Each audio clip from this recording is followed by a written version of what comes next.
శ్రీశ్రవణం ఛానల్‌కి చిన్నారులందరికీ, శ్రోతలందరికీ కూడాను మరొకసారి స్వాగతం. నిన్న మనం ఈ ఉపరిచర వసువు ఎవరు? అతని పూర్వ వృత్తాంతం ఏమిటి తెలుసుకున్నాం. అలాగే ఈ వసువు చేది దేశానికి రాజు అన్నది, అతనికి ఉపరిచర వసువు అన్న పేరు ఎందుకొచ్చింది అన్నది కూడా తెలుసుకున్నాం. ఆ తర్వాత అతనికి కుమారులు కలిగారని తెలుసుకున్నాం. ఆయనకి సుక్తిమతి అనే ఒక నది ఒక బాలికను, బాలుడిని ప్రసాదించింది అని కూడా తెలుసుకున్నాం. భార్య కోసం అని చెప్పి తన రేతస్సును పంపుతుండగా, ఆ డేగని ఇంకో డేగ అడ్డగించడం మూలంగా యమునా నదిలో పడిపోయింది అన్నది కూడాను మనం తెలుసుకున్నాం. ఇప్పుడు ఆ దొప్ప మళ్ళీ ఈ డేగకి చేరిందా లేదా అన్నది తెలుసుకుందాం మనం. పూర్వం బ్రహ్మదేవుని శాపం వల్ల యమునా నదిలో అద్రిక అనే ఒక అప్సరస ఆడచేపై తిరుగుతోందిట. చేప కాస్త కరెక్ట్‌గా ఇదే సమయంలో నోరు తెరవడం, ఆ బిందువులు ఆవిడ గర్భంలోకి వెళ్ళిపోవడం జరిగిపోయింది. ఆ తర్వాత కొన్ని రోజులకి ఆ చేపను బేస్తవాడొకడు వల వేసి పట్టి దాని ఉదరాన్ని కోస్తే అందులో ఒక పుత్రుడు, ఒక పుత్రిగా కనబడ్డారట. ఆ అద్రిక చేప జన్మను విడిచి దేవస్త్రీ అయి స్వర్గలోకానికి వెళ్ళిపోయింది. బ్రహ్మదేవుని వచనానుసారంగా శాప విమోచనాన్ని పొందిందావిడ. ఈ శిశువుల్ని అప్పుడు ఆ బేస్తవాడు తన రాజైన వసువుకి తీసుకెళ్ళి సమర్పించాడు. వసువు ఆ పుత్రుని మాత్రం గ్రహించి మత్స్యరాజన్న నామంతోటి పిలువబడి మత్స్య దేశాధీశుడై ధర్మంగా రాజ్యం ఏలడం మొదలుపెట్టాడు. కన్యను మాత్రం దాసరాజుకిచ్చి పెంచమన్నాడు. ఆవిడే సత్యవతి అనమాట. ఈ సత్యవతి జన్మ వృత్తాంతం కూడా ఇక్కడ మనం తెలుసుకుందాం. ఈవిడ మరీచి నందనులకు పితృగణముల మానస కన్యగా పుట్టి తన పితరుల చేత నిర్మితమకు ఆచ్ఛోదమను సరోవర తీరంలో సహస్ర దివ్య వర్షాలు తపస్సు చేసి పితరులు మెప్పింపుగా వారు దివ్య అలంకార భూషితులే దర్శనం ఇచ్చారట. అప్పుడు ఆవిడ తన తండ్రులలో మావసుడు అనేవాణ్ణి తన పతిగా కోరుకుంది. ఈ రకమైన తప్పుడు కోరిక వల్ల ఆవిడ యోగభ్రష్టయ్యే స్వర్గాన్ని నుండి కిందకు జారిపోయి భూమి మీద జన్మించే శాపాన్ని పొందింది. ఆమె కోరికను మావసుడు ఏ రోజైతే కోరిందో ఆ దినాన్ని అమావాస్య అని పిలిచారట. పితృ సంబంధమగునది కావున ఆ దినానికి పితృల నామం ఏర్పడింది. ఆ దినమునందు వాళ్ళు చేసేది స్వల్ప క్రియలైన వారు అక్షయములుగా భావించి తృప్తి చెందుతారన్నమాట. ఆచ్ఛోద తలక్రిందులుగా పడి పితరులందరినీ వినితించి నా వ్యభిచారాన్ని మన్నించి నాకు మరల గతులు కలగకుండా ఉండేట్లుగా కరుణింపమని వేడగా ఆ పితరులు ఆవిడ్ని చూసి నీవిప్పుడు దేవతలు చేసే కర్మఫలాలను అనుభవించాల్సిందే.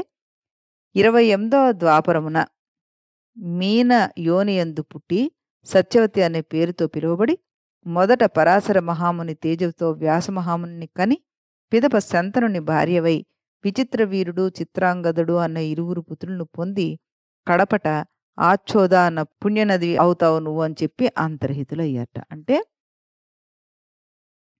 కోరకోడిని కోరిక పుట్టినందుకు గాను ఆవిడకి 28 యుగాల్ని వాళ్ళు శిక్షగా ఆవిడకి వేశారనమాట. ఆ తర్వాత ఇప్పుడు మనం మొదటి కథలోకి వచ్చేస్తే ఆ మీన గర్భంలో జన్మించడం వల్ల మత్స్యగంధం వల్ల ఆ బాలికకు మత్స్యగంధి అన్న పేరు శాశ్వతం అయిపోయింది. సత్యవతి పేరు గల మత్స్యగంధి తండ్రికి శుశ్రూష చేస్తూ నదందు నావ నడుపుతోందనమాట. మహాత్ముల జన్మ వృత్తాంతాలన్నీ కూడాను చిత్ర విచిత్రాలుగానే ఉంటాయి.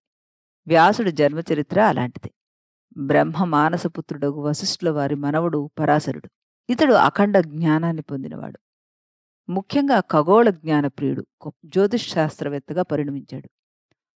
పరాశర హోర అనే అత్యద్భుతమైన జ్యోతిష్ శాస్త్రాన్ని రచించాడు. పరాశరుడు నిత్యం జ్యోతిష్ చక్రాన్ని, దానిలోని గ్రహచారాధికాల్ని ఎల్లప్పుడూ లెక్కబడుతూ ఉండేవాడు. ఆయా గ్రహగతుల వల్ల భవిష్యత్తులో జరగబోయే వింతలు తెలుసుకుంటూ ఉండేవాడు.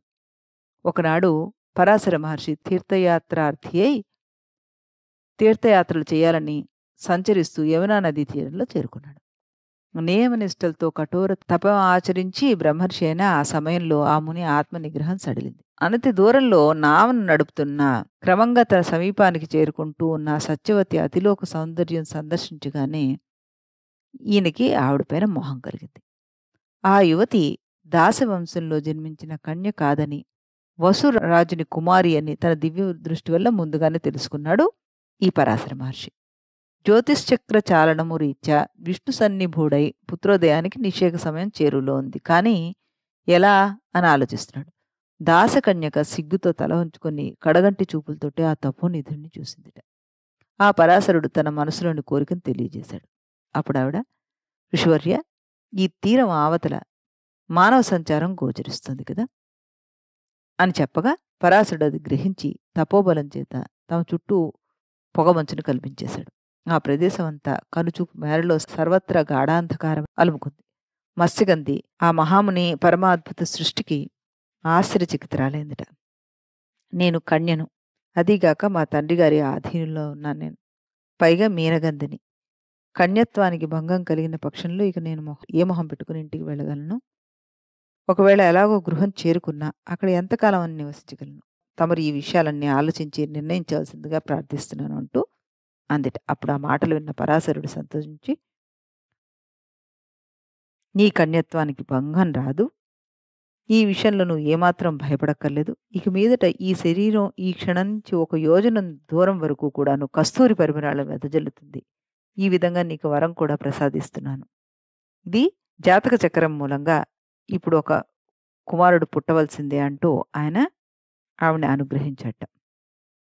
పరాశరుని అనుగ్రహంతోటి సత్యవతీదేవి సద్యోగర్భం ధరించి యమునా నదీ ద్వీపంలో అప్పటికప్పుడే తేజస్శాలియగు వ్యాసుని ప్రసవించింది. జన్మిస్తూనే పెరిగి పెద్దవాడై స్వతసిద్ధంగానే మహాజ్ఞాని అయిపోయాడు ఆయన.